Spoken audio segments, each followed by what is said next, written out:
Welcome back. The National Youth Council is calling for ICT training for parents, teachers, and students.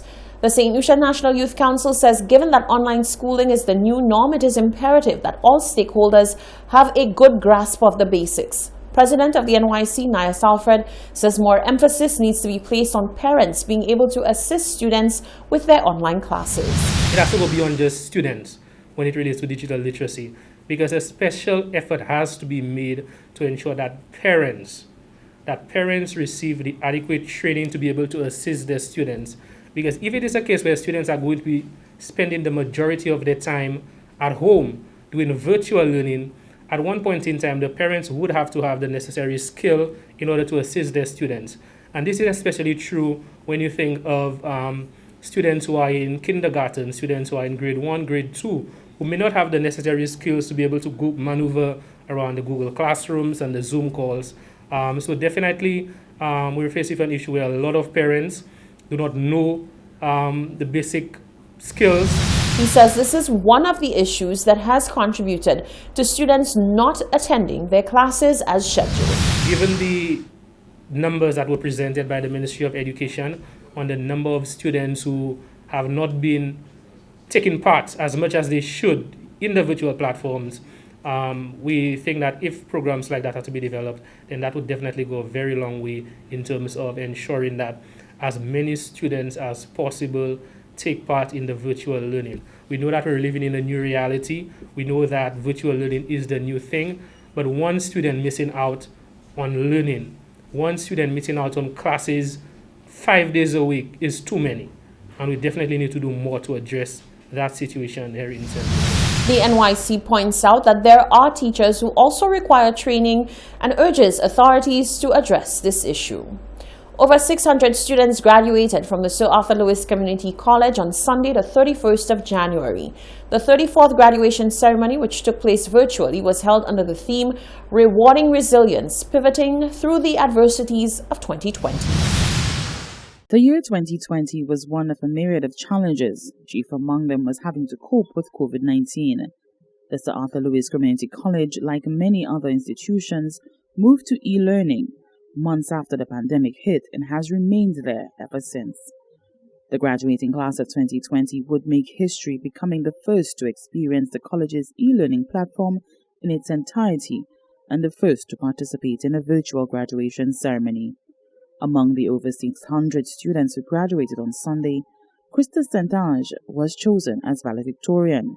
She says that while the pandemic continues to have an effect on students, it reminds them of how uncertain life can be. Despite the subtle anxiety left as a side effect of the year that we just experienced, I will pose as a reminder that life, after all of this, COVID-19 aside, was always meant to be uncertain.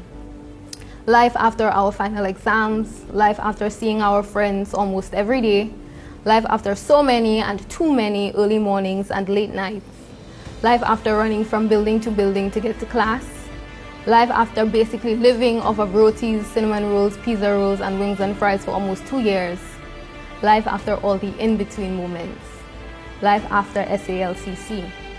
Life after comfortable was always meant to be uncertain. Prime Minister Alan Chastanet made a special appearance at the 34th graduation ceremony. He encouraged the students to take advantage of the opportunities that COVID-19 has brought to them. This idea that technology and doing things virtually actually can work. I met a young group of people who are coming out with a cleaning product. I've met other persons creating apps to make it so that persons can get services online quicker, delivery services, apps that now take payments. So I want to say to you that think of it as a new world. Google, as an example, have now made the decision that all the workers who are working at home will remain working at home even after COVID. What does that say? That says that we are now entering into an era where we can say jobs are becoming borderless. Education Minister Dr. Gail Briggerpert said that for many reasons, the graduates would be forced to remember that special day. You, all the students who had to find your way, find your path, navigate through very difficult challenges brought on by COVID-19. You were that crop of students who we had to ask of you to dig deep, to find the resolve to rise to the many challenges that we were forced to address and to overcome.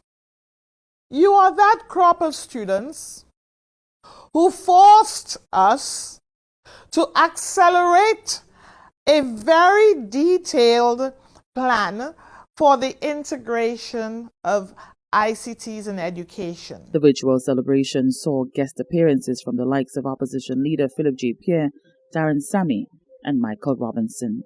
For the Hot 7 News, Nisha Charles reporting. 64 families around the island received hampers from the Alexander Family Foundation and events on Saturday.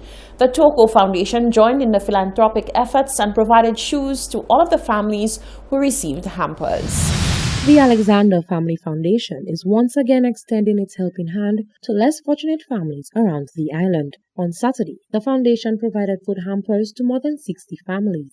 The president of the foundation, Melissa Alexander, says the foundation will continue in its pursuit to assist as many less fortunate families as it can. A total of 64 grocery hampers, 6 battery-operated lamps, and 72 pairs of shoes were distributed following all COVID safety protocols.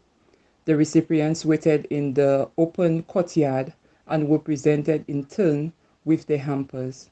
For those unable to collect the hampers, were delivered at a safe distance.